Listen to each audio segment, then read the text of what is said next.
Unbelievable! Incredible! Unbelievable! Save! And Falco are champions! Good up, Pepe! Goal! It doesn't get any better than that!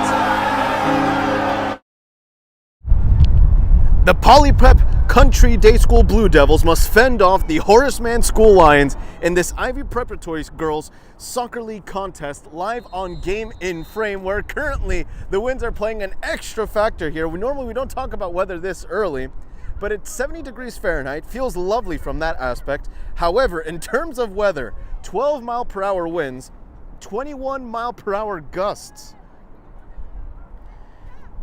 So again, a more than brisk day here in this part of Brooklyn, New York, where the top of the table takes on the bottom of the standings in this midseason matchup. The Poly Prep Blue Devils extended their near perfect run this season just a couple days ago, this past Monday to be precise, following a fabulous fixture from their end. No other team at this point in the competition had scored 7 goals in a single match, yet the overachieving Poly Prep program went above and beyond as usual by sensationally striking 8 of them past Fieldston, which saw a blend of long-range snipes to counter-attacking capitalizations and even corner kick precision. All in all, it was an attacking masterclass from the Blue Devils that are again playing as the locals in this matchup, of course, in the Steinberg Athletic Complex. As Sienna touches the ball for the first time in this match, goalkeeper in red and black. On the other side of the Ivy Prep coin are the Horace Mann School Lions, who are in the midst of an 8-game losing spell in this campaign. As for a moment, there was an interruption in possession for Poly Prep, winning it back just a little in front of the halfway line as she goes out wide. That's the number 5 Victoria, freshman. Victoria laterals it into the penalty area. A strong touch later, 2 strong touches later. This one a successful header that makes its way into the gloves of the goalkeeper, but you have to admire the effort, putting it on target, almost chipping the header. You don't get to see something like that too often.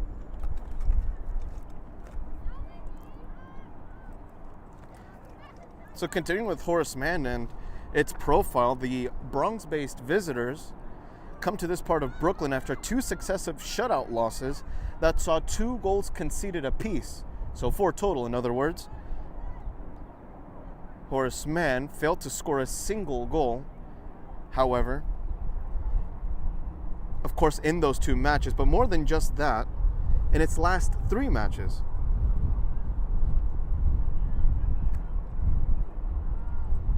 Just to further emphasize how polar opposites these 2 teams are, whereas Horace Mann failed to score a single goal while conceding 10 in a 3-match stretch, Poly Prep had amassed 14 goals scored and 3 goals allowed. And this one, a long-range shot into the gloves of the goalkeeper. Audacious from the younger Harper, who dons the number 10. Harper are doing her job. A more than decent punt from the goalkeeper. High and long, making its way not too far away from the 45-yard line of her own half. Poly Prep keeping the foot on the gas pedal for now. So this is undoubtedly the ultimate test for the Lions. Meanwhile, the Blue Devils must make a statement in this match from both ends of the field, attacking and defending. Again, returning from that 8-2 victory, back-to-back victories at home with those sorts of score lines would definitely intimidate the following opponents, most notably in next week's matchup versus Hackley, a de facto league determiner.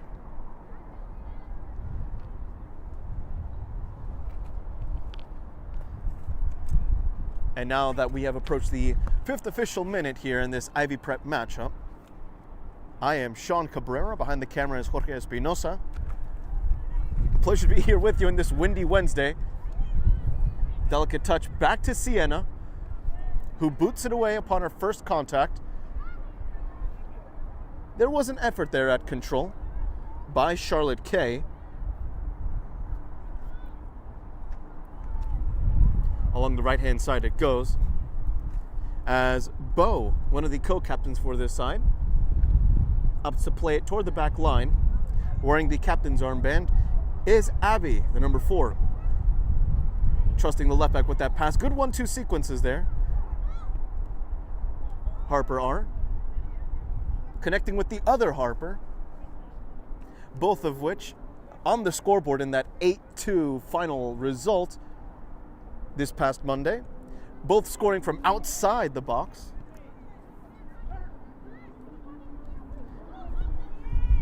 And that's a good touch by Lillian. Lillian through passing it toward Victoria into the goalkeeper's gloves.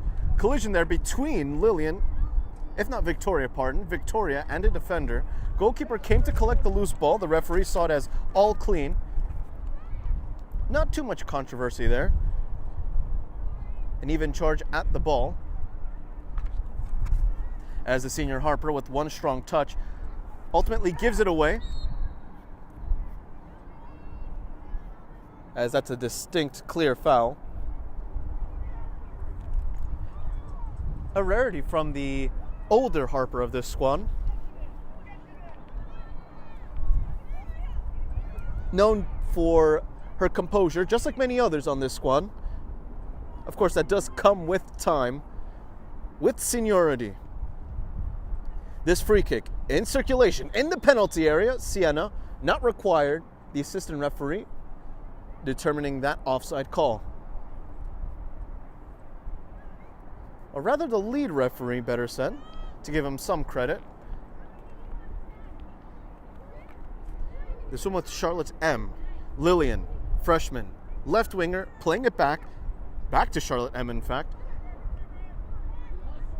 The sophomore entrusting her senior captain, Abby, with the ball.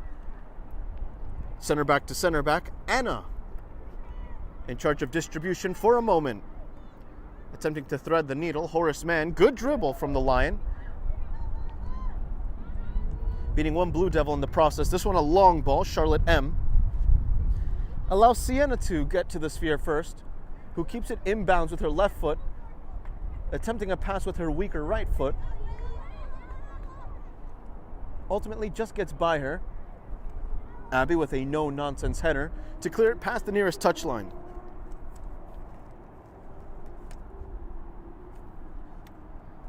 Naturally, this will be an especially eventful Wednesday, since Poly Prep has to absolutely get all 3 points, plus as many goals from this match as possible.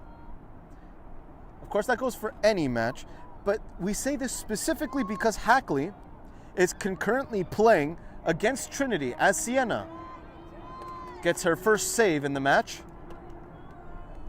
One that was skidding across the turf, one from outside the penalty area. So again, Hackley playing live right now against Trinity in Randall's Island. Both Poly Prep and Hackley are tied on points for first place, but the goal differential for now favors the latter. Meanwhile, a 3-point gap is all that separates last place Horace Mann from penultimate place Fieldston. But with a win against Poly Prep, there would be, or rather there would certainly ensue, a massive morale booster. And 0 wins, 0 ties, 8 losses in that regard for the visiting Lions. This one ricocheting from one Harper to another, albeit unintentionally. Horace Mann. Good takeaway. Picking her pocket well, that was Lillian. The number 16 for this squad. Speaking of which, in goal, of course, is Sienna, wearing a red top, black shorts, and pink socks. Everyone else, of course, the outfielders, wearing an all-blue kit accompanied by pink socks, since it is Breast Cancer Awareness Month here in the United States in the month of October.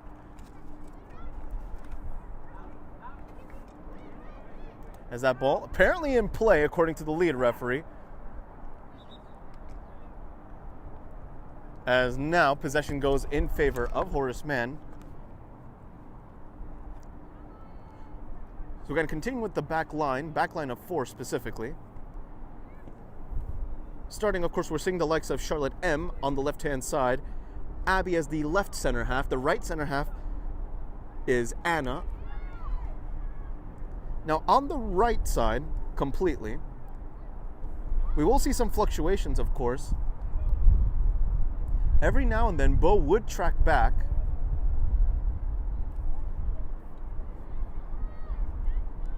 In fact, Bo is on the ball right now. Bo able to outfox one defender, able to outspeed another. In fact, 3 defenders all simultaneously, completes the through pass. But unfortunately for her Blue Devil teammate, unable to fully corral the ball with that right cleat. And it's a clearance that makes its way all the way to the Poly Prep for now 20-yard line. It's officially recovered at the 12-yard line of its own half. Poly Prep from Anna to Abby. So for now, Abby's filling in that right back role. Meanwhile, in the midfield, we do see Harper R alongside Charlotte M and company. This one crossed for the goalkeeper. She gets a piece of contact. Got it just in time. Victoria was ready to pull the trigger with her left leg. And this is lovely play, excellent chemistry. Another cross, barely missing it. That was a sensational cross. Perfectly placed where any piece of contact would make its way into the back of the net. She did not get a nick of the ball. Had she gotten just a pinky toe on it, it would have redirected into the back of the net, for sure. So again, in the midfield, we do have Lillian, both Harpers, as well as Charlotte K. In the front line, we'll see the likes of Lillian, as well as Victoria. This, of course, being from left to right in this 4-3-3 formation that likes to change its shape to a 3-4-3, with Bo often enacting as that extra wide midfielder.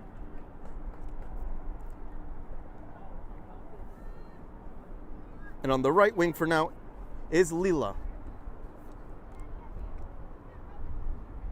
And we're seeing the 4-3-3 shape.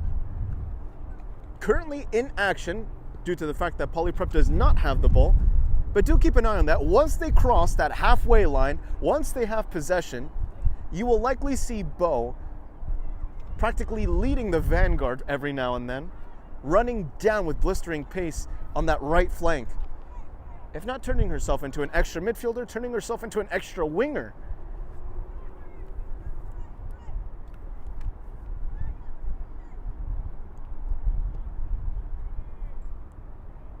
This free kick making its way just outside the penalty area. It's a decent delivery from Horace Mann. Another lob, header, eventually cleared just a little bit forward by Charlotte M, the sophomore. Victoria, freshman, out dribbles one, was able to beat for a moment the other with a pass, but Horace Mann recovers it in a precious space just by the halfway line.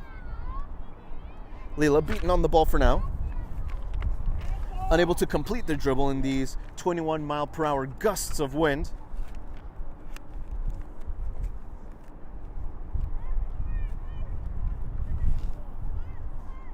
Well, this would be the day to wear hair gel, especially if you have longer hair. With these sorts of wind, it will go all over the place. This free kick making its way into the penalty area and eventually out of play. Again, back-to-back decent deliveries in terms of free kick from Horace Mann that have each made their way into the final third and just outside, if not within, the penalty area. Wasting no time with the goal kick, Abby. Abby scans before playing a lateral pass, ultimately one that's just a tad backwards toward Anna. Those two building up chemistry for years to come, or rather 4 years.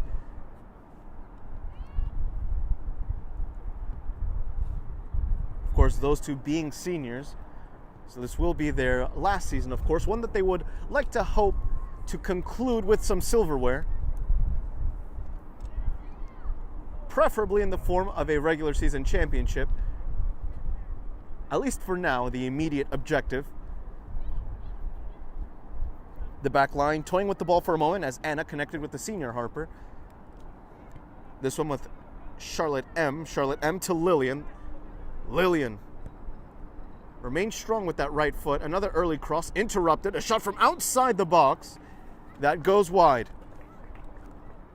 Now, before this match, we had gotten a glimpse at what Horace Mann was specifically doing in terms of warm-up. And interestingly enough, yes, the outfielders were doing their classic rondos, of course, those passing sequences and training drills. And it's something that you need to do against this side. You need to beat them with speed when you're on the ball, especially in the final third. Horace Mann able to out-dribble Lillian for now. That's a good pass that could slip past Abby, using all her pace as well as her strength. Abby remains firm. That's good defending from the captain, or at least the player who's wearing the captain's armband, one of several co-captains. This one to Charlotte M. Charlotte M. Good play toward Lillian. Lillian was surrounded by 3 white jerseys there, all with maroon details. Interception. It was practically telegraphed to Victoria, or rather Charlotte K, the senior. Number 6, not to be confused with the number 5.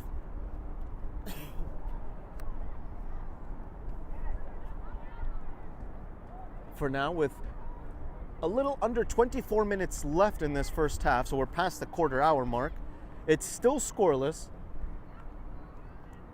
A contrast to Poly Prep's last match, where it had found 3 goals in under 20 minutes. In fact, if memory serves me correctly, 3 goals in under 19 minutes. If you want to be truly detail-oriented there. Good contest for the ball. Harper R emerges victorious. The freshman. As she just squeezes by. For now, Charlotte M taking away the ball. Doing her role well as a wide midfielder on the left-hand side. That ball just barely escaping Charlotte K's grasps. All the way back to the back line, who had conceded 2 goals in that last game, all surprisingly against Fieldston, and both in near identical fashion, which is what we were talking about earlier with those quick passing drills. Both of those goals came from early crosses that were placed not too far away from the 6-yard box, if not on the borderline, maybe a yard or 2 right in front of it. And naturally, that's a shot from point-blank range that would make it near impossible to stop for any goalkeeper.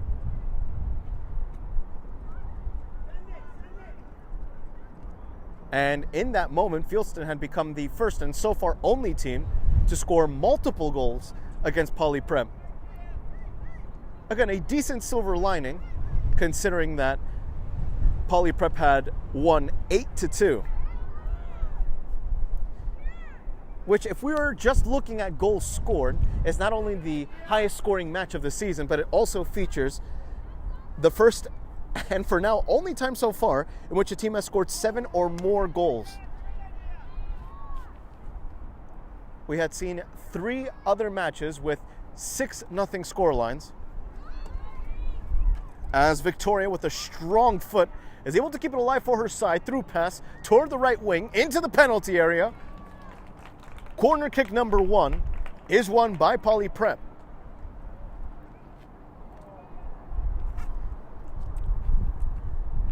And talking about those 6-0 results, it's something that this Horace Mann side is very familiar with, having experienced it not once but twice this season, with a 6-0 loss versus Dalton and a 6-0 defeat versus Hackley. The latter, of course, currently tied for first. Corner kick into the penalty area. It bounced off last a Poly Prep knee, with all but one outfielder guarding, as now there's a breakaway, a chance for Horace Mann from outside the penalty area. Sienna backtracks, and that ball just trickles on by. It's a good effort from Horace Mann. From a pure analytical standpoint, I do like what I'm seeing from Horace Mann, even though, again, these two teams cannot be any more opposite. Top of the table versus bottom of the table. A team that has been known for its shutouts versus another team that has been known for its concession in goal, at least statistically speaking. Horace Mann has had some decent deliveries and decent opportunities in these opening 20 minutes of this match. And you have to give credit where credit is due. Of course, that's not to say that Poly Prep hasn't controlled a large portion of this first half of the first half. Of course, possession leans currently heavily in favor of the players wearing blue tops, blue shorts, and pink socks. But notice how that was a quick pass into the final third that resulted in that offensive chance. Admittedly, for the forward herself, it would have been a tough angle considering that she is right-footed, running down the right wing. She would have needed to place her shot more toward the near post than anything else. She opted for the far post. And unfortunately for Horace Mann, of course, it did go out of bounds, but it's still a respectable effort at the end of the day. As things are still scoreless here with 19 minutes and 2 seconds for this first half scoreboard. Here in the Steinberg Athletic Complex in Brooklyn, New York. Abby in control, back to Sienna. Sienna. A ball intended for Harper as it slips past her intended recipient, of course. Too much juice behind it. And a skip too high off the turf.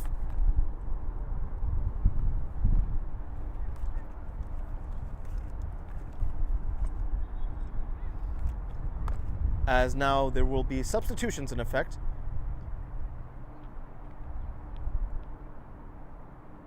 And for now, exiting the game is Abby, so it's a change in the back line. Very interesting there. As Maeve, another senior defender, makes her way onto the field. Maeve was last seen as a right back in that Monday matchup. For now, she plays the central role, left by Abby for now.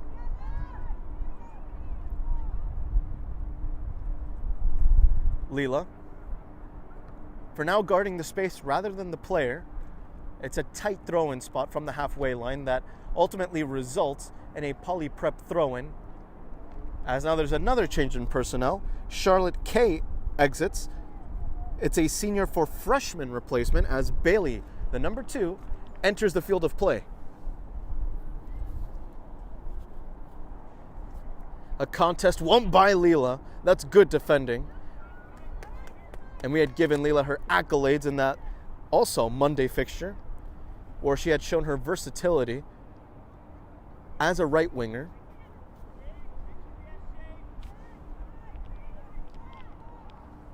Played up the middle toward the senior Harper, asking for the pass. The lofted through pass, I should say, is the number 16, Lillian. Lillian controls, right-footed pass, back to the younger Harper. Harper R. It's a Harper to Harper connection from outside the penalty area. This is where she's most comfortable with her shots. Instead, it's a grounded pass that's interrupted by a Lion. It was a good left-footed tackle to just poke it away. The senior Harper once more, not giving up. The younger Harper imitating that effort. This one, early cross into the penalty area, just beyond Victoria's reach. From one senior to another, from Harper G to Bo. Bo. That one bouncing off her shoulder, if not rib. A little tight to tell, but what we can confirm is that her arm was in a natural position attached to her torso. The referee had a clear view of it. A switch play of sorts along the ground in reality. This one back to Maeve. Maeve. A good pass towards Charlotte M, utilizing the wider ends of the field. Maybe a little too wide, in fact, as Charlotte M is the last to touch that ball. Throw in that slips past two players. Maeve, with the simplest option, clearing it beyond the nearest boundary.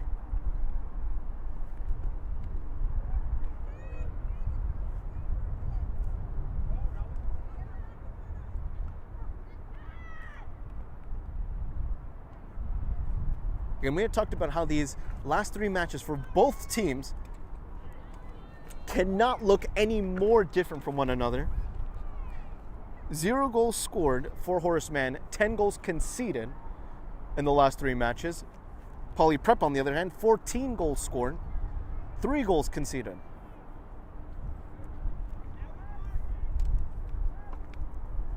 And may I add that 1 clean sheet is involved in that count with the 3 goals conceded. Again, 2 of which came this past Monday. It's a goal kick for Sienna and company, as there's less than a quarter hour left in this first half, where things are still surprisingly scoreless.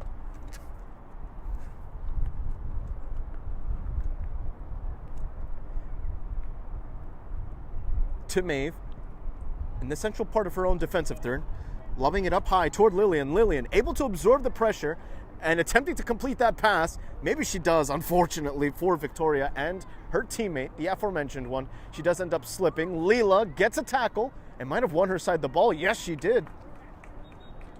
Completing the challenge and making sure to ricochet at last off her opposition.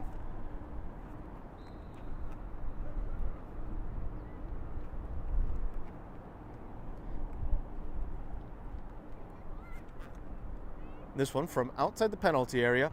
Bailey looking to line it up alongside Decory.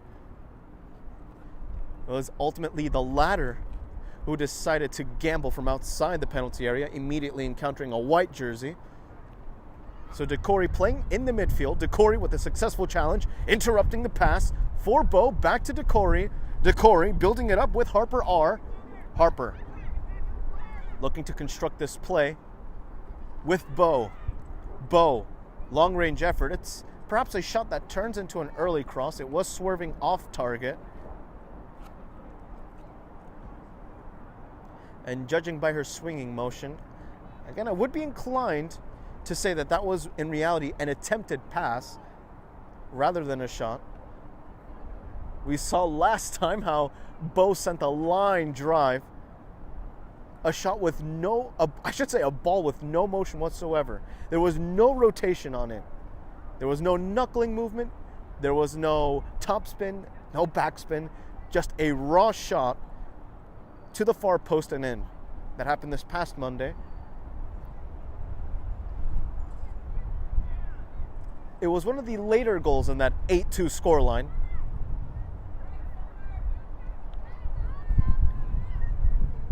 And this would be a timely interception for Lillian, who backtracks with Charlotte M.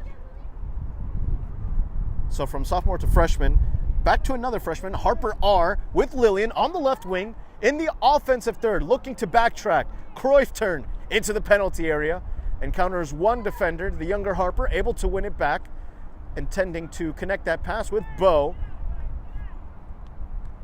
Anna putting it up into the air. Decory was looking for that one strong touch to beat the defender. Instead, it ricocheted off her shin guard. Still, it's with Poly Prep. Bo, right place, right time for the interception.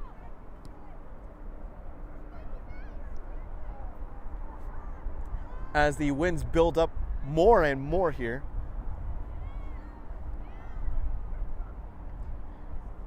And according to the weather reports here, it only got cooler by 1 degree Fahrenheit. And yes, my feel, at least surrounding the wind, is accurate. The gusts have gone up. So 14 mile per hour winds, 24 mile per hour gusts, which I believe was a change from earlier, if I'm not mistaken. It started with 21 mile per hour gusts.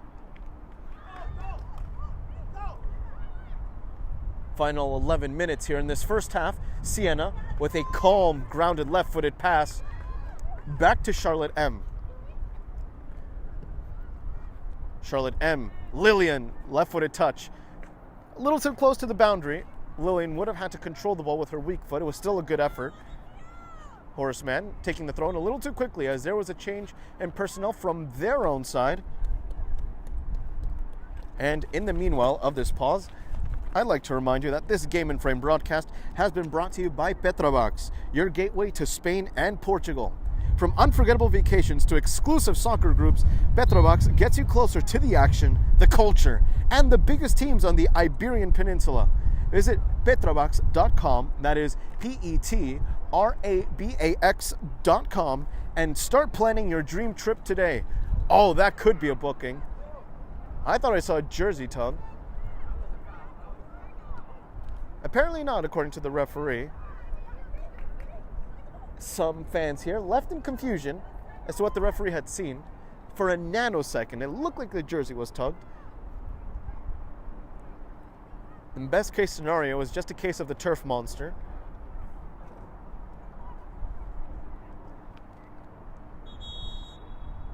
As now the lead referee pauses the game. Uh-oh. Now we know why he pauses the game. He's heading over to head coach Tara Heatley, who I believe saw the same thing that we had from this end. We thought we saw a jersey tug or something, at least tugged. As now the referee has to pause the game, and there's a risk here that she could be booked with a yellow card. And it would be a yellow card for dissent, may I add. Well, at least you get to see a coach who truly does fight for every inch for this team.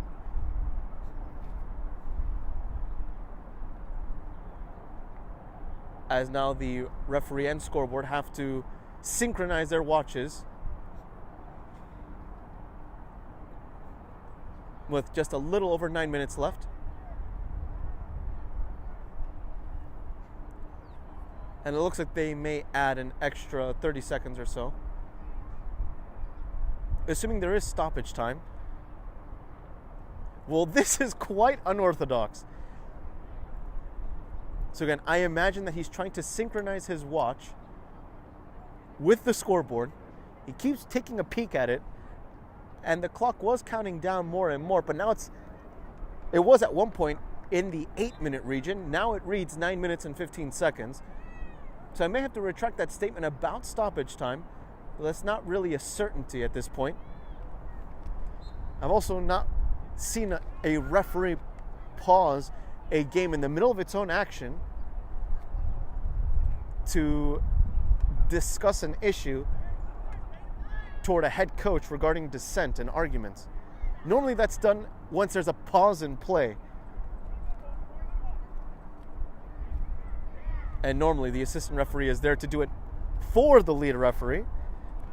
So a slightly doubly unorthodox sequence that we had just seen here in the Ivy Prep matchup between Horace Mann and Poly Prep.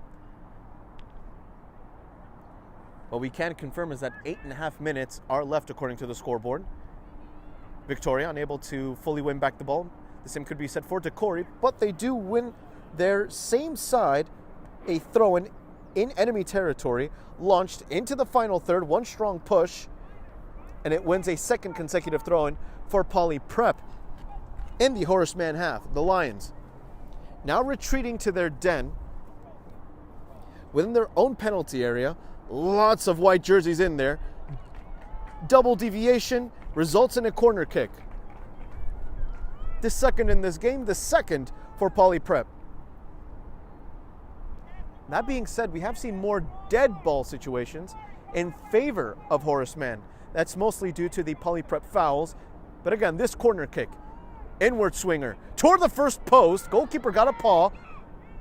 The Lions not looking to concede. Bo pulling the trigger. Decory unable to get her chance due to a clearance. Back to Maeve, the second to last line of defense, due to Sienna well outside her 18-yard box by the 30-yard line. Now backtracking. Decory has Bo. The two have to make sure to communicate. Bo had overridden that ball from Decory. This is to Anna. Anna along the right wing. Leela there to help her out. And Decory unable to maintain full control. The referee signaling for advantage. There might have been a handball infraction, but due to Bo being in possession of the ball, he decides to let the action continue. as this one eventually rolls out of play, give or take a yard or two from the halfway line. Charlotte M took an extra yard, launching it from the 46-yard line of her opposition's half. This one toward Leela. Leela pausing, able to find the wider ends. I'm not sure how she found that. It's as though she had eyes to the side of her head, practically where her ears are. That was at your blind spot, in other words. Leela did an excellent job finding her teammate, though unfortunately it doesn't result in any direct goal-scoring chance. Bo telling Decory to backtrack, and this is where you get to see the seniority of Bo in action. She had predicted that the opposition would try to intercept the ball with a double press, and to her point, she was moderately correct. Can't say fully, since Anna and Maeve both did their jobs. An interception that lasted practically 2 seconds at most. The younger Harper feinting the first pass, passing with the left foot toward the wider ends of the field on the left flank in the opposition's third now. 35 yards out, backtracking, more like 40 yards out, toward the halfway line. Maeve. Now this is a far cry from the Poly Prep of Monday, where they were aggressive to the point of being assertive. Every pass that Poly Prep had made in that match was practically toward the front line. But today, now with 5 minutes left in this first half, we're seeing lots of retreats backwards toward Anna and Maeve. Of course, Abby when she was on the field as well. It's just quite interesting to see that. Decory, 50-50, won by Decory, out dribbling a second opponent. Decory along the ground, unable to pinpoint it toward a friendly blue jersey. Again, still anybody's game. Horace Mann. This is a good takeaway. But Charlotte M is always there for the occasion, always there to rise to it. A wide midfielder whom I could see in the future deployed as a left back if necessary. That depends if head coach Tara Heatley would like to implement a 5-3-2 formation or something akin to it, where she could deploy Charlotte M as a wing back. She has shown a propensity for successful challenges, if not by the halfway line, in her own third, in her own half.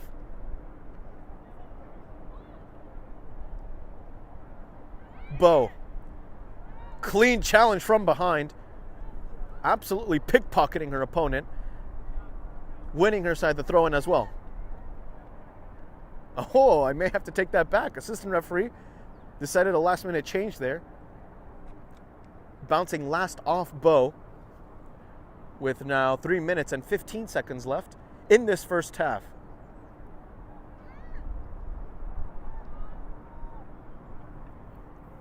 And to re-emphasize, Poly Prep found 3 goals in under 19 minutes in that Monday fixture versus Fieldston. Fieldston being the second to last team, having lost all but 1 match. Meanwhile, here against the side that has lost all its 8 matches, it is still scoreless, in which you have to give credit to Horace Mann for maintaining the scoreless nature of this game. In fact, Poly Prep hasn't had too many offensive opportunities, now that we think about it.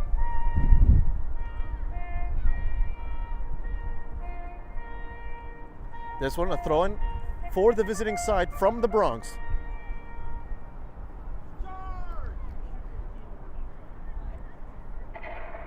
Horace Mann. That's a good sliding challenge. Might have gotten a piece of Bo as well, but at the end she did win and intend for the ball.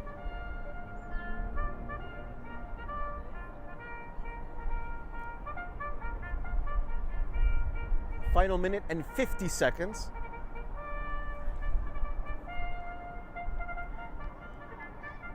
Final 100 seconds now as the back line could be tested. For a moment, it looked dangerous. And at the end, it's Charlotte M with a big-time clearance.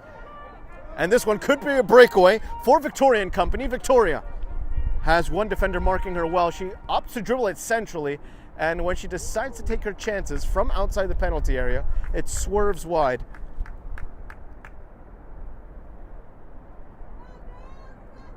It wasn't close, but if she had Lillian to overlap on the left flank, then there certainly would have been a chance. There certainly would have been a real possibility of a 1-0 scoreline now that we have 60 seconds left in this first half.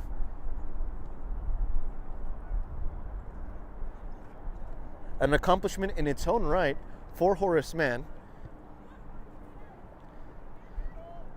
Poly Prep was only shut out once this season, and that happened in the 0-0 tie versus first place Hackley.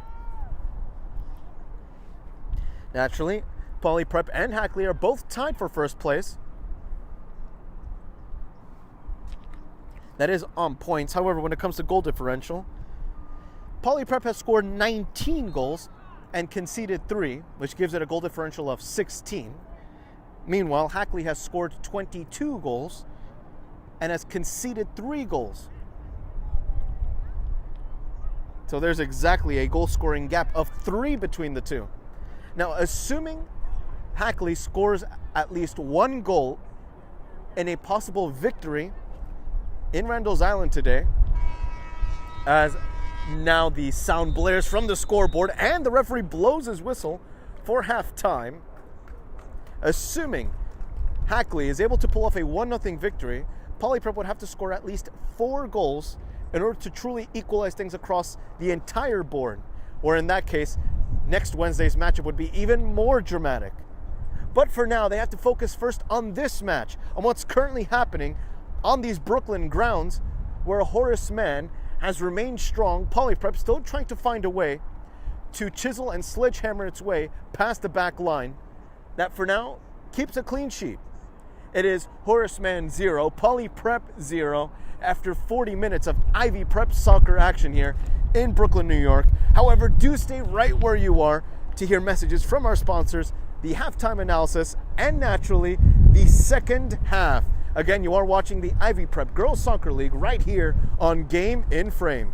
From soccer fields across the USA to the legendary stadiums of Spain and Portugal, for 40 years, Petrobax has been the go-to expert for group travel to Spain and Portugal. We organize soccer group trips from start to finish, flights, hotels, transportation, and guided tours, all perfectly coordinated by our experienced team. Your trip can include attending La Liga and Portuguese Primeira Liga games, matches against local teams, pro training sessions, and even tournaments. As true experts in Spain and Portugal, we'll ensure you also experience the rich history, vibrant culture, and incredible food these countries are famous for. Celebrating 40 years of crafting unforgettable journeys to Spain and Portugal. Petrobax, your team, your passion, your trip to Spain and Portugal starts here. My name is Austin Brummett. I'm a men's soccer player at San Diego State University, and I play forward. The Salt Air Case helps block odor from my cleats when I'm driving in my car or when I'm keeping my cleats inside my house, so I don't have to worry about it stinking up my room. It helps me keep track of my cleats and my shin guards, so I know that they're together, and I don't have to worry about tracking them down or losing them or stressing out about where they are. I would definitely rock this, walking to the games, walking around to my trainings. And it's super helpful for travel. When I travel in the airport to go to away games, it's not going to stink up my backpack or stink up the plane where I'm sitting. Magnetic strip on the top is super easy to open to take my cleats out and to put my cleats back in. I think it's an essential part of my outfit for soccer, and it helps keep all my stuff organized and stink-free.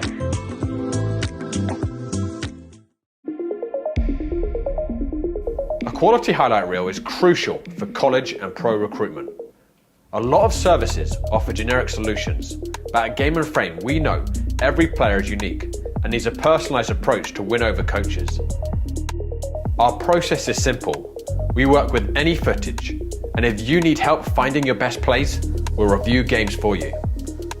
Once we've finished, you'll have a reel you can upload to any recruitment platform.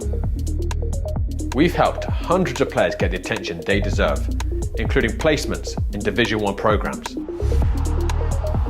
Scan the QR code or email us for a free consultation and start the journey to maximize your recruitment potential.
as the second half just 40 seconds away from the start, according to the Steinberg Athletic Complex scoreboard, where things are all zeros here except the time left.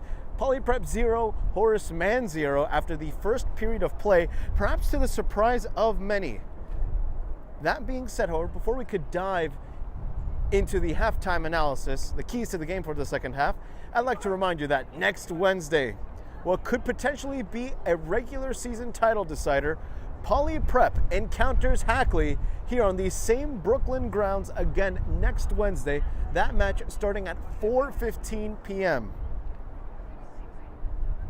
A de facto title decider, considering that those two teams I just mentioned are tied for first place before today's outing.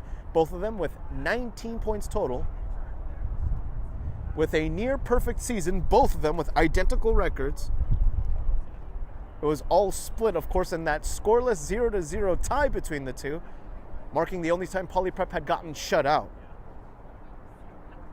The same could be said for Hackley, who has been a goal-scoring machine, as Poly Prep will get the ball rolling first. And we could talk about the wins here. It's an extra factor, and it was something that Jorge Espinosa, who for now is producing this match, brought up to me that I didn't realize at this moment. The wind will be blowing in favor of Poly Prep. In other words, against Horace Mann. And you can see it from the American flag in the background, as well as the background right behind the scoreboard, as Poly Prep gets the ball rolling to Bo. So for example, that Bo launch, yes, it's a product of her own boot, of her own strength. However, with that extra juice of those 24-mile-per-hour gusts, or if we would like to update here with 68 degrees Fahrenheit, with those 25-mile-per-hour gusts, something favorable could happen for Poly Prep, especially from long range, where it has shown impressive comfort. So all in all for Poly Prep, the key to the second half is to take advantage of the wind and to punish the opposition for its low block system, where practically nearly every outfielder plays in the defensive third, within and just outside the penalty area. Punish them for giving you that distance whenever it happens. Take those shots from outside the 18-yard box and cross your fingers that the gusts of wind help you out. Meanwhile, Victoria here with no winds to aid her. It's a cross that's ultimately headed away, and in less than 2 minutes, in fact in less than 80 seconds, Poly Prep wins the first corner kick of the second half. Poly Prep in its last match was able to capitalize on a corner kick situation.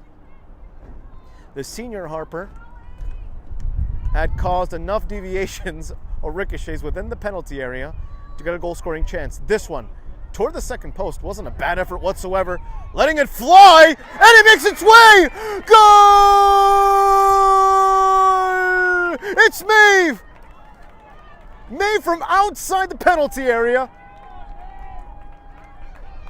with some help from the winds, from the 25-mile-per-hour gusts. It's a shot from a little over 20 yards out, in fact. And Maeve, backline veteran, gets the opening goal in this matchup. It was just well struck, and this one could be a second. Victoria inside the penalty area. Victoria slots it home. Goal for Poly Prep. It's Victoria who capitalizes on the momentum switch. 2-0 for Poly Prep. 2 goals in less than a minute span, in fact.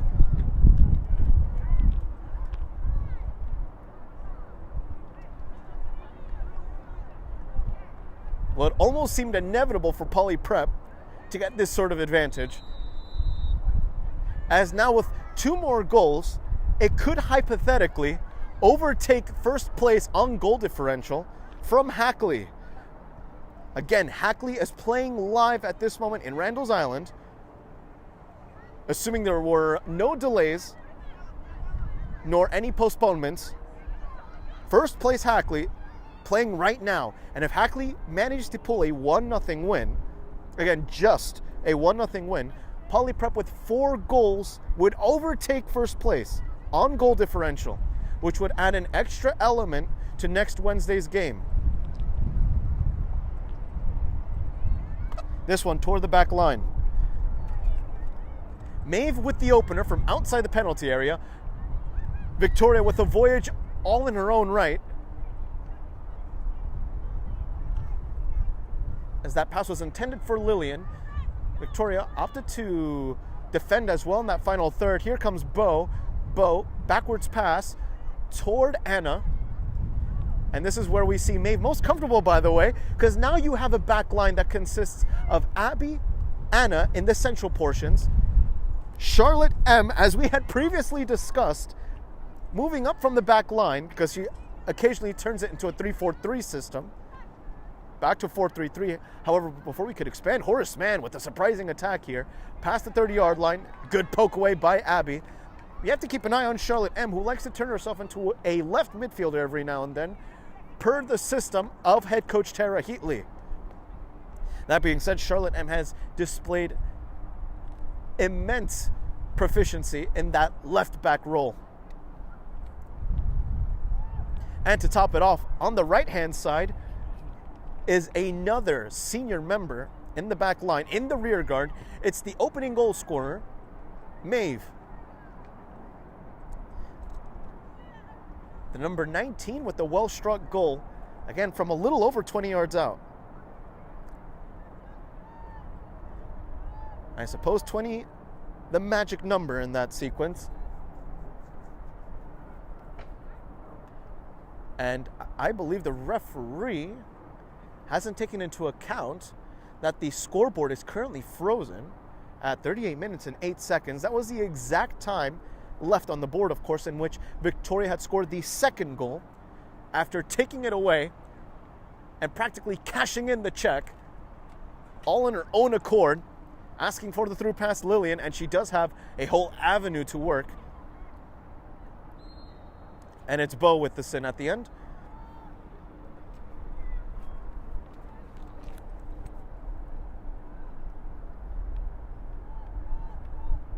At this moment, 68 degrees Fahrenheit.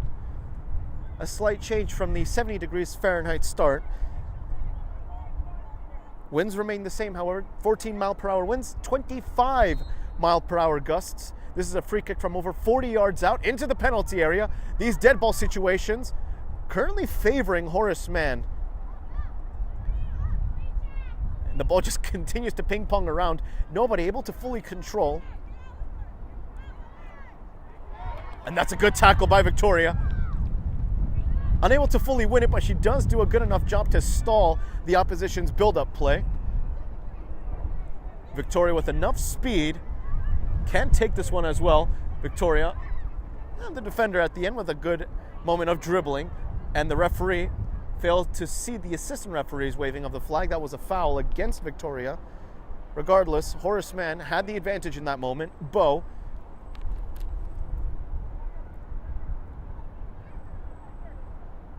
along the left-hand side, Charlotte, and unable to keep it inbounds.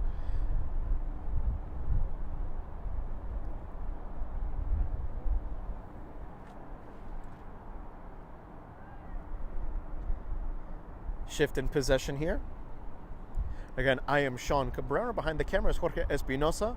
And thank you for tuning into this Ivy Prep soccer matchup. Of course, here on Game and Frame, as Charlotte M will be put to the test from the right flank for the away side. The left-hand side for Poly Prep, in other words. Back pass. And we never even expanded upon the keys for the visitors just because of the bang-bang plays from Poly Prep. But they're doing exactly what we were going to talk about, which is to absorb the pressure, continue with the low block system because it helped maintain a scoreless first half. In fact, it was scoreless for a little under 42 minutes to our count. It's to uphold that low block tactic, which had done so well, and to make sure that at least one forward is there to take advantage of any long ball clearance that could turn it into a route one ball, in other words. We saw it earlier. Now, the forward would have to encounter normally a 1v2 situation. Normally with those two defenders being Abby and Anna, which is no easy task. But you do have to take your chances. Now, if one of the midfielders is able to tag alongside that sole striker, then that would improve the system immensely. But for now, that is what Horace Mann needs to do if it wants to get a win. Let alone a tie here. Not impossible. Only a 2-goal hole, which could be further aggravated by Shelby and company. Toward the left. I believe that is Leela, as we take a look at that number. And I may have to correct myself. That was number 15. That was Charlotte M. Well, what on earth was Charlotte M doing there? Everywhere along that left-hand side. Apparently unafraid at playing up top at the left wing. It's Charlotte M who plays it back toward Bo. Bo toward Abby. Coincidentally enough, the two players for now that we can confirm that have college commitments for their soccer careers. For Bo, she'll be a newfound player for Bodwin. Up top in Maine, of course. So she's got to make sure that she packs a sweater. But again, congratulations to Bo in that regard for being recruited for Bodwin College. Meanwhile, for Abby, it's the exact opposite. I don't think she should bring a sweater because she'll be heading to California, more specifically the University of California, Santa Cruz. So again, congratulations to Abby and Bo. One to bring a sweater, the other to not.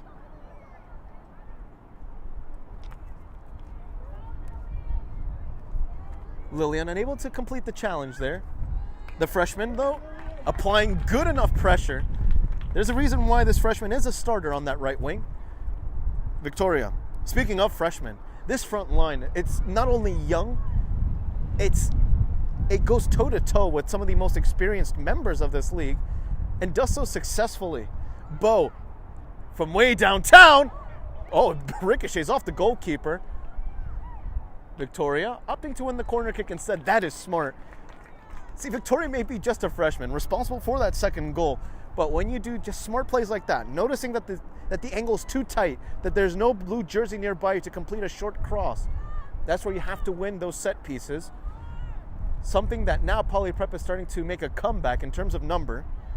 We have previously seen more free kicks in favor, or dead ball situations, I should say, in favor of the team in white, as Bo connected with that corner kick delivery. It was a volley that went wide, aimed toward the near post.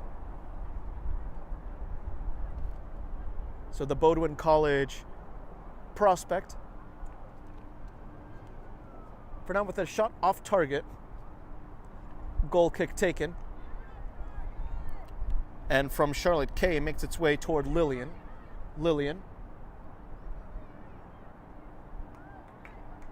Wins her side the throw-in, according to the assistant referee's flag.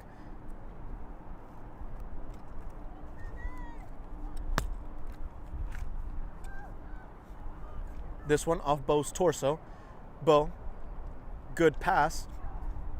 Charlotte M. Well, receiving some interference on that from a white jersey. There's an even contest. Horace Mann toward the back line.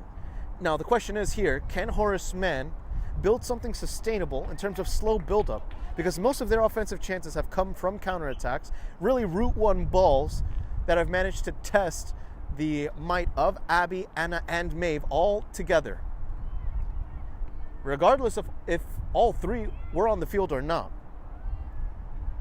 So this is a throw-in now for Maeve and co. Maeve toward Bo.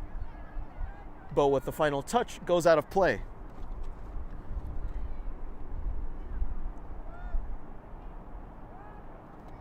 And naturally, Bo and Abby, respectively with their future voyages to Bodwin and UC Santa Cruz, extend that tradition of Poly Prep, sending players to the quote-unquote big leagues, sending players to commit to those soccer teams at the college level. As now there's a personnel change. Out goes Lillian, in comes Bailey. A freshman to freshman exchange.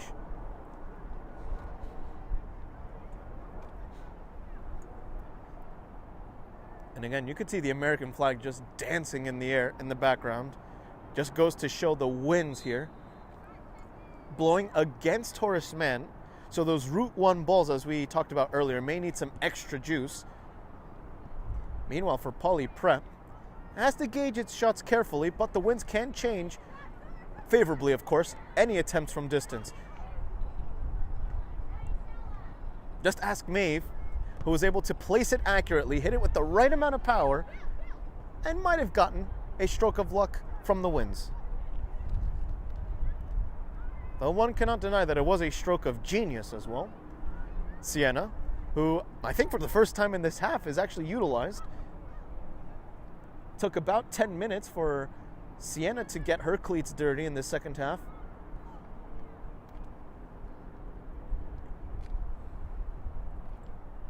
Maybe a little over 10 minutes according to our stopwatch here, or our clock.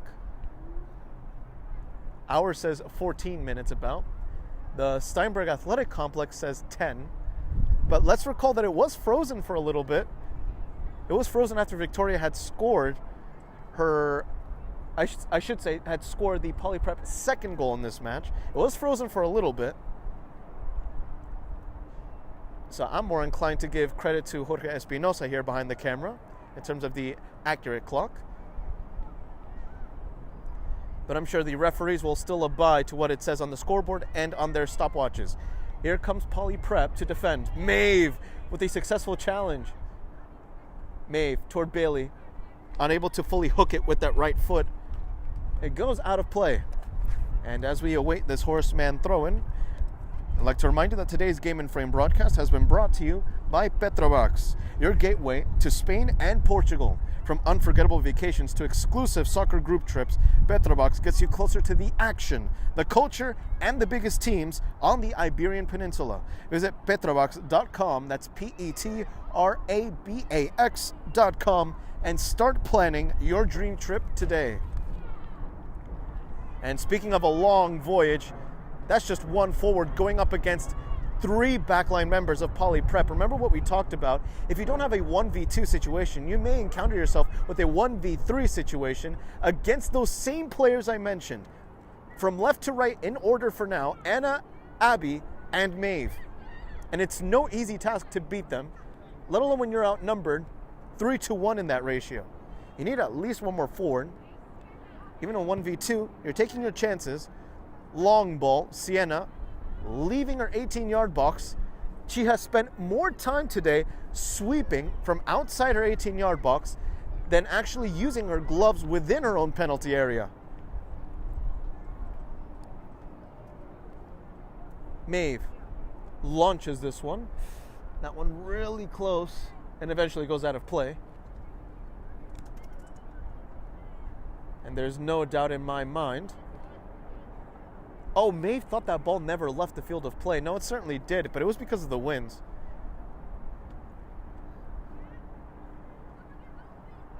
And we also have the angle of the assistant referee's flag, and you can look at it how it waves. It's very evident.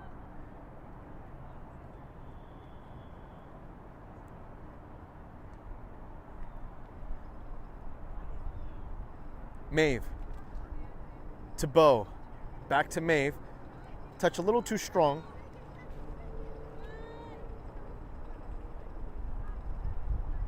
Also, allow me to correct myself. I was talking about the captain's armband being worn by Abby, but a better phrase or better wording would have been the only player wearing the captain's armband on her arm. When you take a look at Anna, Bo, as well as Harper G when she's on the field, all of them have had their captain's armband wrapped around their legs, around their socks, and because of the pink and white coloring, it camouflages perfectly with the pink socks.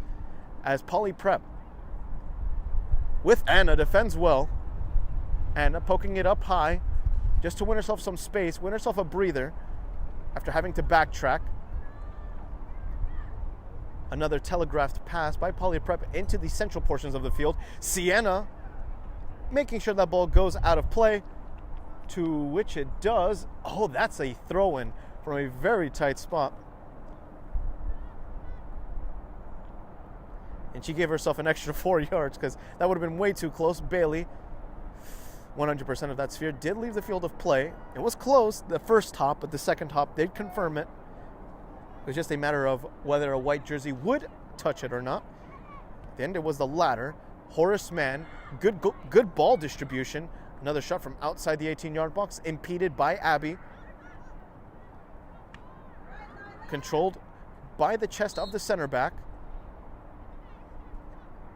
And Victoria being labeled as the sinner, having touched that ball with her hand. Thought her hand was in a natural position, close to her chest and torso. Referee saw it otherwise. And maybe another key to this game, at least for Horace Mann, is to continue winning those set pieces, because they certainly have the distance when it comes to dead ball deliveries. Almost all of them have made their way, when it's in the opposition's half, almost all of them have made their way into the penalty area with accuracy. Advantage signaled, no doubt a foul against Shelby. Poly Prep able to win it back, but only giving it away just a nanosecond later. Maeve making sure she wasn't too out of position. And it's a good win by Maeve. Back to Sienna. A little too close to the ground and a little too centrally. Charlotte Kay unable to get a full touch on it. A line beater to it. Now, good news for the Lions is that they at least have more numbers in the front line, we're seeing. The downside, however, is that Poly Prep is prepared for that. Through pass.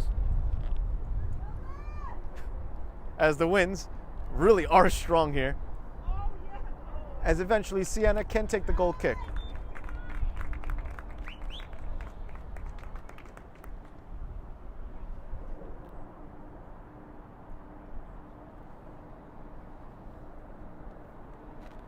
A change in personnel.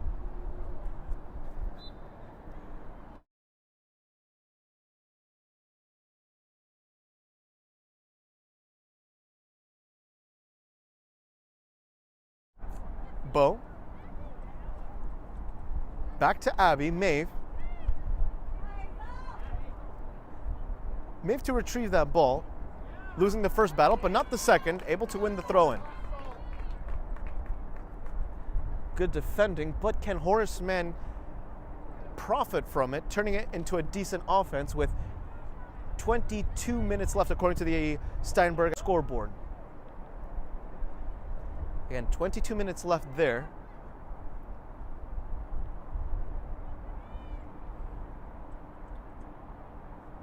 And according to what is written on the scoreboard, Poly Prep has had 7 shots, 3 corner kicks. Meanwhile, Horace Mann with just 2 shots and 0 corner kicks. Again, that is according to what is written on the scoreboard.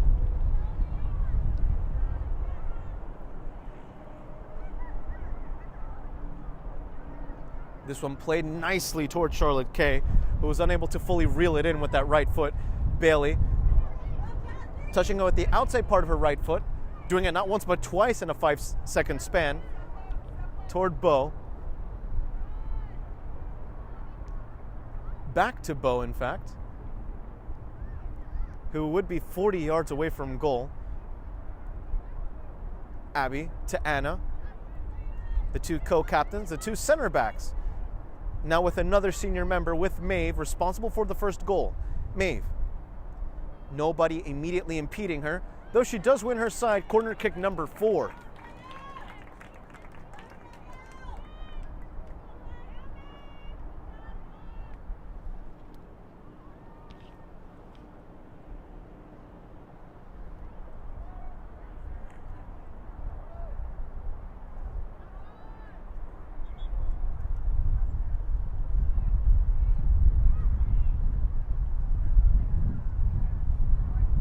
More substitutions here. DeCory returning to the action itself, replacing Charlotte Kay. Several lines as well, making their way to the field. This one, outward swinger toward the back post, left vulnerable, 2 defenders colliding into one another. Bo, prime position, somebody impeding that one as well. Crossed by the younger Harper. Back-to-back corner kicks for Poly Prep. The referee making sure that the defender knows.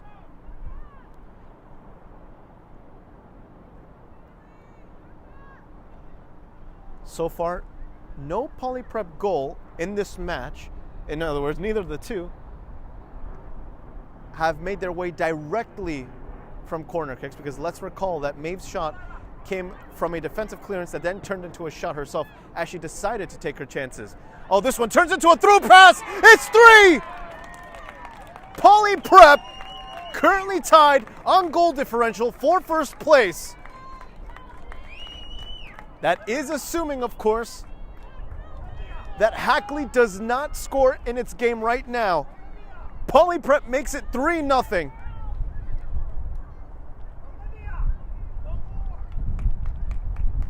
And it's a calm, smooth finish.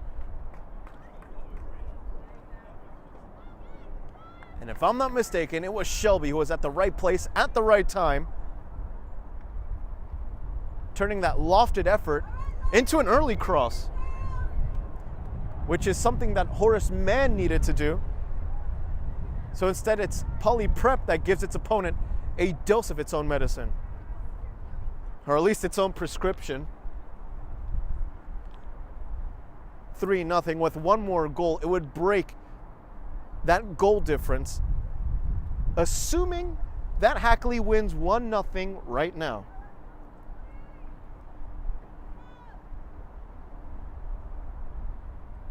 As the referee pauses the game here, exactly 16 minutes left according to the scoreboard. Oh, you seldom see that. That one bouncing last off what appears to be the ear of the referee. That hurts. Drop ball to be issued, although he has a smile on his face, so that's a good sport. And it's very clear now he makes his way running away from the ball with yet another smile on his face, not looking to get sniped twice. Shelby, responsible for that third goal, the number 3, making it 3-0.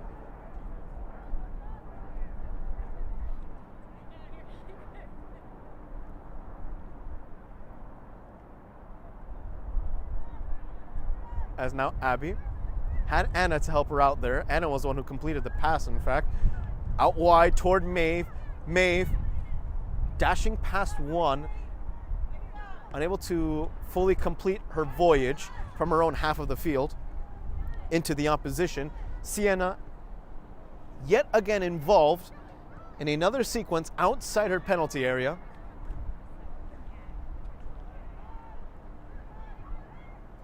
Lateral, back to Maeve. Less than a quarter hour left. Maeve does have Bailey open on the right flank. Decory unable to get a touch to it. Same cannot be said for Shelby, who with a fighting drive was able to win it for her side momentarily. Of course, it was that fighting drive that turned what was a lofted pass into an early cross and into ultimately Poly Prep's third goal. Shelby herself being the author of it. Bo needed a little more airtime on that delivery if she wanted to find Bailey. You could tell where she wanted to go. The pass was just a little too driven. The younger Harper. This one making its way into the penalty area, the goalkeeper letting the ball go out of play for a goal kick. And now substitutions can take place. Lauren takes off her penny and gives it to Shelby. So Shelby, who did not start this match as a starter, may I add, making her impact be known on the scoreboard. Lauren looking to repeat the same feat. She did it on Monday, in fact, with a shot from outside the penalty area. It was just outside, taking advantage of a through pass and of the fact that the goalkeeper was in no man's land, exiting her 6-yard box, about to exit her 18-yard box, in fact. Decory, unable to complete the dribble. Off the head of Anna, almost lackadaisically so. She made it look very simple, very casual. Bo Oh, just a little past Maeve. It happens.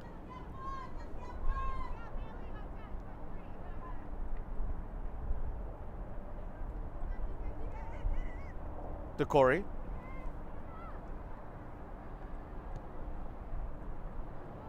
Almost intercepted by Horace Mann cleanly.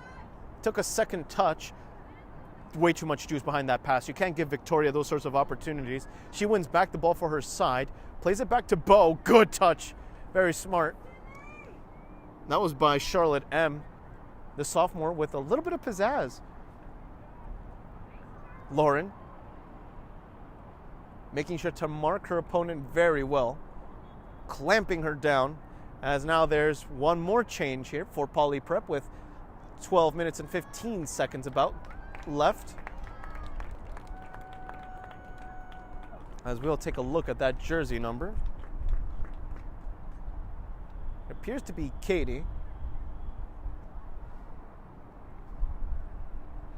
So a freshman enters the field of play.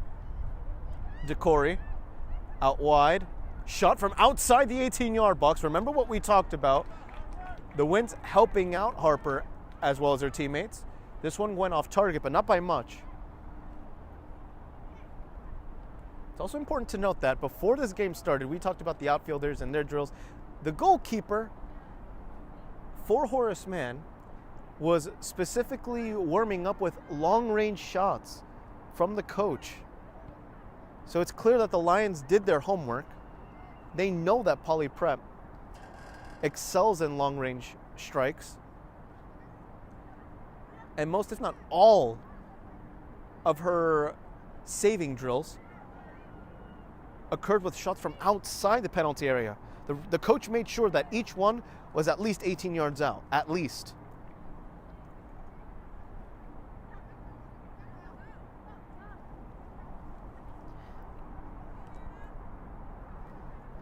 Abby toward Anna, co-captains. Toward Harper R. To Maeve.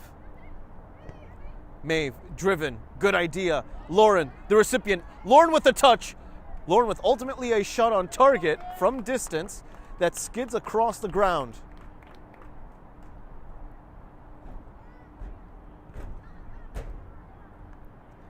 So Lauren looking for her second consecutive home game in which she's able to etch her name onto the scoreboard as a super sub.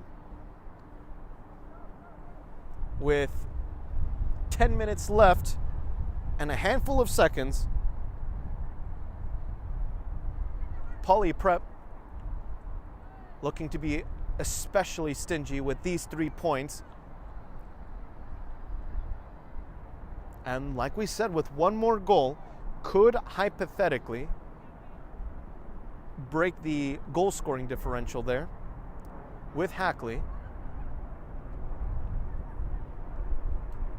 Or at least tie it, I should say. Oh, clear foul. Very late, but she apologizes. It was just a very late challenge. It's a good act of sportsmanship. So it's a foul drawn by the freshman. This free kick to be taken by Harper R. So we know that the senior Harper is normally in charge of set pieces, but now it's the younger Harper who rises to the occasion. With a 2-lion wall, she opts to place it on target off the upper crossbar of the American football field goalposts. So nowhere that's a million miles away, in fact, very close to the target itself.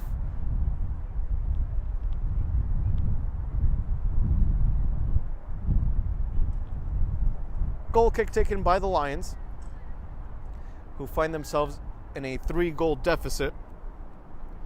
Poly Prep at this moment with 22 goals scored, 3 goals allowed. Hackley, before, of course, their shared match, because Hackley's playing simultaneously, also with 22 goals and 3 goals allowed. If Hackley wins 1-0, and if Poly Prep wins 4-0 here, they would be even in terms of goal differential. DeCory to Abby. A dangerous pass. Bo able to corral it. Bo now going on a journey, taking a pause. A semi-loft that's intercepted by the center defensive midfielder for Horace Mann. The ball taking a skip in favor of the Blue Devils. Lauren right on her opponent's tail. Lauren not too far away from winning it back, although now the Blue Devils in control in the opposition half. Bailey out-dribbled herself at the end.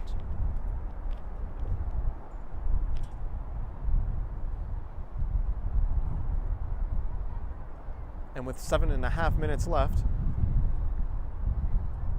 this one makes its way back to Poly Prep's half. Abby, the UC Santa Cruz future prospect. Decory. Very precise in that pass. She keeps it in play. The assistant referee confirms it. Driven cross along the ground. Not too much juice behind it, but it's just enough for Victoria to win it. Decory with one touch. Looking for that one-time finish. It does slide past the 6-yard box and beyond the boundary. Officially being labeled as Poly Prep's 10th shot in this match.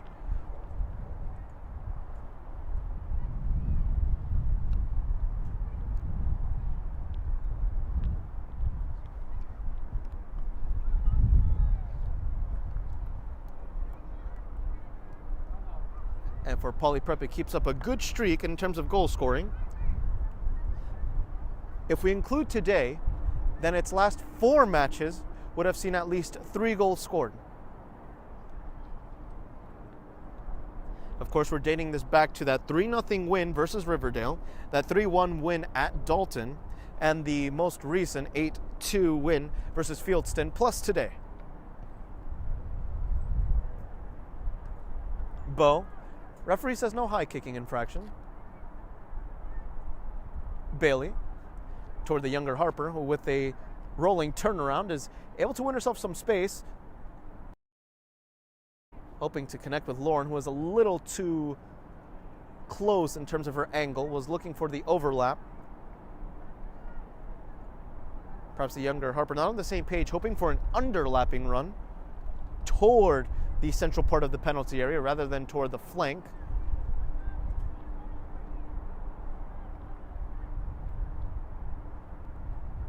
Just a little over 5 minutes left.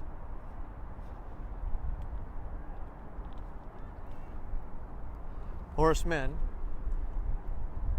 perhaps now not only looking for what could be the comeback of comebacks, but also looking for its first goal since that 3-1 loss versus Fieldston, which, excluding today, happened 4 matches ago. Since then, since that 3-1 loss versus Fieldston, it lost 6-0 versus Hackley, 2-0 versus Riverdale, and 2-0 versus Dalton.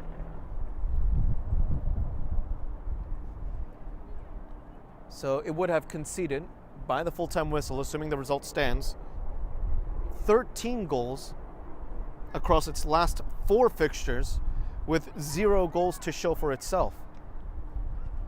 It's something that the Lions want to change. And to give credit where credit is due, their first half performance collectively was actually quite impressive. To keep Poly Prep at a blank at home, let alone for 1 period of play, is impressive in its own right. Speaking of impressive, Lauren with a croqueta touch, using her left foot, or inside part of her left foot, to delicately caress the ball toward her right foot, outfoxing 2 defenders in that dribble. Bailey wins back the ball. Bailey with another interruption wins her side the throw-in with 3 minutes and 45 seconds left. A little chillier here in Brooklyn, New York. 66 degrees Fahrenheit. The winds remain the same. 14 mile per hour winds, 25 mile per hour gusts. With precipitation perhaps on the way.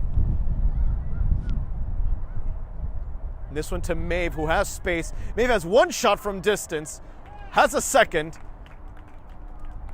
For now, it's just 1 goal from distance, however. This one ultimately off target. Final 3 minutes. And it's a defensive change for Horace Mann.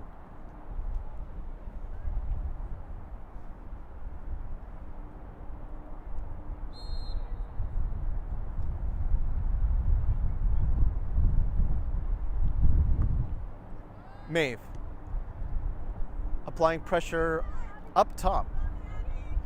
Abby. Pass might have been a little too soft, but Anna is there with her composure, showing why she wears a co-captain's armband. Katie unable to fully win it. Into the air it goes, and into the chest of Bo. Very well controlled. Maeve taking advantage of that strong touch.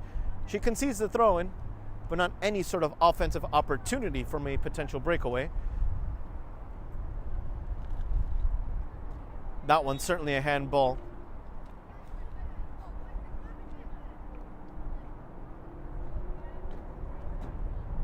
And this certainly feels like autumn weather, in stark contrast to what was this past weekend with temperatures of up to 80 degrees Fahrenheit.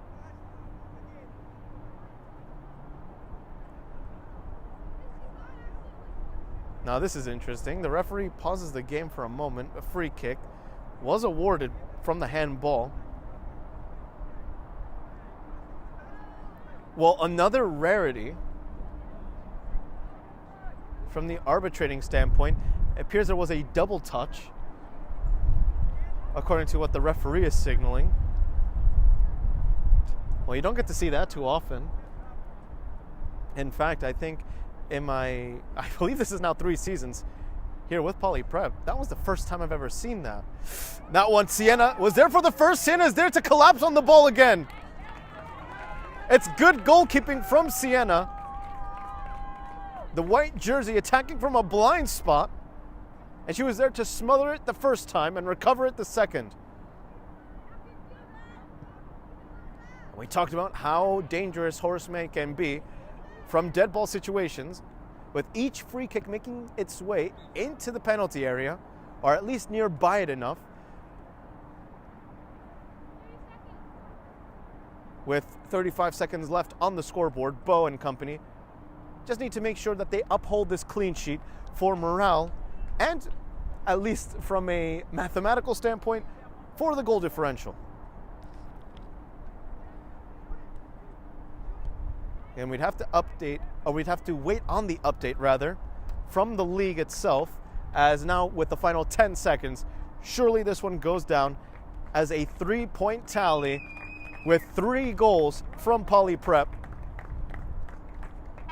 from Maeve, Victoria, and Shelby, in that order exactly, all of which occurring in the second half from the 42nd minute onward of action.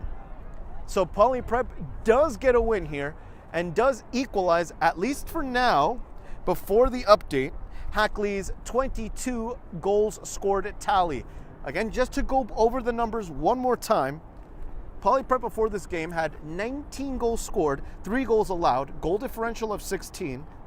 Meanwhile, Hackley had 22 goals scored, 3 goals allowed, goal differential of 19. Therefore, when you add the numbers up, Poly Prep now has a goal differential of 19 at this moment. Hackley will have to wait and see from its match, of course, in Randall's Island, and we'll have to wait later tonight, of course, from the updates of the league itself. But for now, Poly Prep keeps up its fight for first place with a 3-point collection here at home. Before we can conclude, of course, I'd like to remind you that this broadcast has been brought to you by Petrobox. Of course, Petrobox, your gateway to Spain and Portugal. From unforgettable vacations to exclusive soccer group trips, Petrobox gets you closer to the action, the culture, and the biggest teams on the Iberian Peninsula. Visit petrobox.com and start planning your dream trip today. Likewise, just a friendly reminder that next Wednesday we'll see the de facto regular season title at play, essentially, as Poly Prep encounters Hackley here on this same turf at 4:15 p.m. Again, that's next Wednesday in the Ivy Prep Girls Soccer League. A sure-to-come, nail-biting thriller. But for now, Poly Prep, satisfied with its morale boosted, keeping up its clean sheet, finding, in fact, I believe, its 6th clean sheet of the season, starting first with Fieldston, 1-0, Horace Mann, 2-0, 0-0 versus Hackley, 2-0 win versus Trinity, Riverdale, 5-0. This is, in fact, its 6th clean sheet of the season. Not too shabby whatsoever, and that's putting it very lightly, very diplomatically. Again, Poly Prep finds its victory here, as, of course, the referee long ago had blown the whistle for full time, and the scoreboard at the end reads, the Poly Prep Country Day School Blue Devils 3, the Horace Mann School Lions 0. Behind the camera has been Jorge Espinosa. I have been Sean Cabrera, and thank you very much for tuning in to this transmission of the Ivy Preparatory Schools Girls Soccer League on Game in Frame.